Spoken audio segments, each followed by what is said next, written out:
Commentary: why do some hate college? I went to a college graduation on Sunday.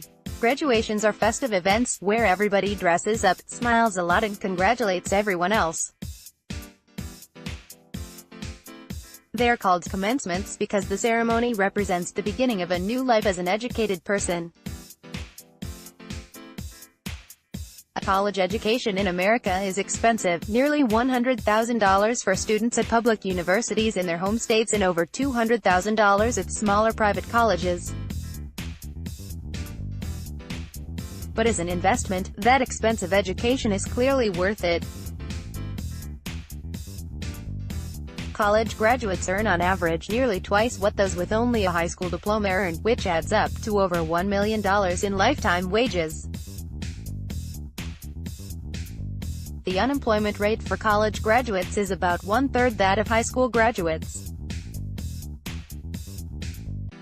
Some Americans sneer at the idea that a college degree is worth anything. They do not argue with these numbers. Instead, they criticize the entire American higher education system as fraudulent brainwashing. I doubt that these critics of American universities and colleges have any idea what actually happens on college campuses. The distrust of political conservatives for intellectuals in higher education has been a feature of our politics for half a century. Before that, conservatives had wielded their political power to shape education in their image, to prevent it from challenging the myths that supported their ideology. When I went to school and college in the 1960s, our lessons and instructors supported the status quo. The subject of history, the most politically dangerous of all disciplines, was written and taught to prevent questioning of political traditions. James Loewen and many others have shown how conservative myths dominated history textbooks which were used then in high schools and universities. Slavery, the antecedent of Jim Crow discrimination, was transformed into a humanitarian effort by well-meaning whites to care for inferior blacks, who were happy in their bondage. Women were portrayed as best realizing their limited potential as homebound caregivers. They, too, were pleased with their limitations.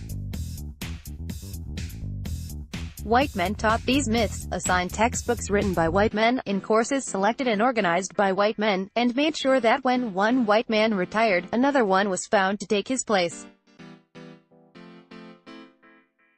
The few men and women who challenged these ideas and the structure that had created and propagated them had been struck down with the powers of the state during the lengthy post-war period of political repression, lasting long after Joseph McCarthy had been repudiated. The protests of the 1960s targeted not only segregation and the Vietnam War, but also conservative power in American higher education, initiating a fundamental transformation of both knowledge and teaching that have alarmed conservatives. American conservatives have been infuriated by the gradual dismantling of that whole system since then. The stories that confirmed their historical worldview and their contemporary politics were shown to be whitewash. African Americans and women demonstrated with their bodies that they were not happy with a rigidly subordinated place. The composition of history departments changed and so did their teachings. Studies of race and gender by a gradually diversifying faculty revealed uncomfortable truths about white supremacy and male domination in American history. Crude conservatives like Wayne LaPierre say this all represents the hostile takeover of our universities by communists. The Heartland Institute, ostensibly embodying loftier intellectual aims, says that college is useless. Its policy advisor for education, Teresa Mo, mocks today's graduates as ignorant and inept because most college courses are a waste of time, revealing what really bothers American conservatives. The example of brainwashing she provides concerns teaching about racism. I don't know how much experience such people have on American campuses. Their claims are not descriptions, but propaganda in the conservative war against knowledge they don't like. The majority of conservatives who say that American higher education damages the nation really mean that it damages the propagation of their myths about American racial history, about the proper roles of men and women, about the effects of human society on the natural environment. Decades of conservative attacks on higher education have succeeded in creating an image of the college teacher as radical, elitist, unpatriotic and intellectually dictatorial. The students who marched in their robes across the Illinois college campus Sunday, and tens of thousands of students marching across America, know better. They know that no course and no professor is perfect. They know about the flaws and achievements of institutions.